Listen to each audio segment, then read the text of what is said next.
So I'm chilling here with Troy. Just told me how to pronounce or to remember his name. Um, weekly is your last name, right?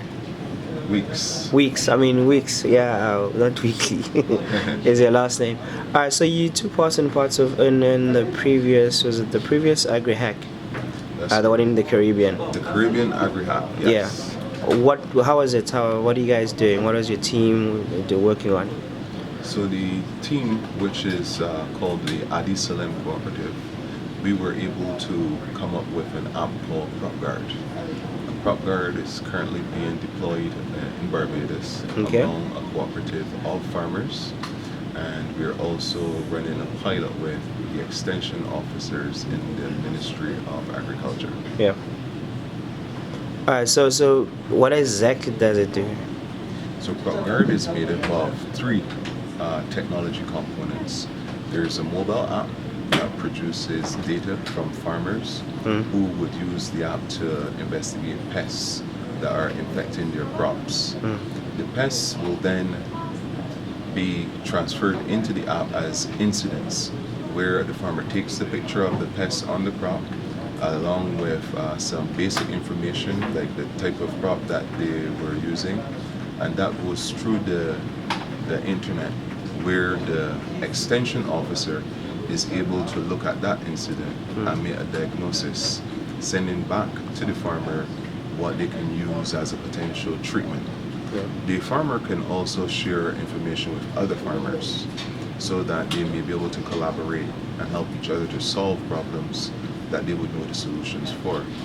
The incidents are aggregated so that the extension officers may use reports to inform national policy on how to track and to monitor infestations and the depletions of those infestations. The other part is that we found that through this wealth of data that's being collected, we're able to afford other developers access to our open data. So nice. we built an API that would allow other developers to tap into the data that's collected. Oh, is it all kinds of data, or is it specific? All of the information on the system is related to pest management. So we would have information there relating to the crops, relating to the pests, relating to the treatments for the pests, and then the incident data that's produced by the farmers that can also be accessed. All right. So it's not a matter of competition or comparison, but what would you say is a major difference between the Caribbean Hackathon and then this particular hackathon here in Durban? What are some of the things that you spotted that are different? Well, firstly, there's a bit of diversity across the different Caribbean islands. So I would have noticed that during the regional leg, we saw the different teams from the different islands actually coming forward, and the islands being distinct and unique in their own way. We also saw that coming out in the teams.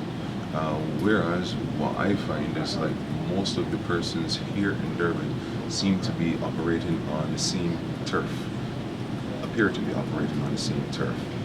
So that's one of the differences. But in terms of the structure, to me it's very similar to what we would have experienced. So not many differences that I can note. Yeah.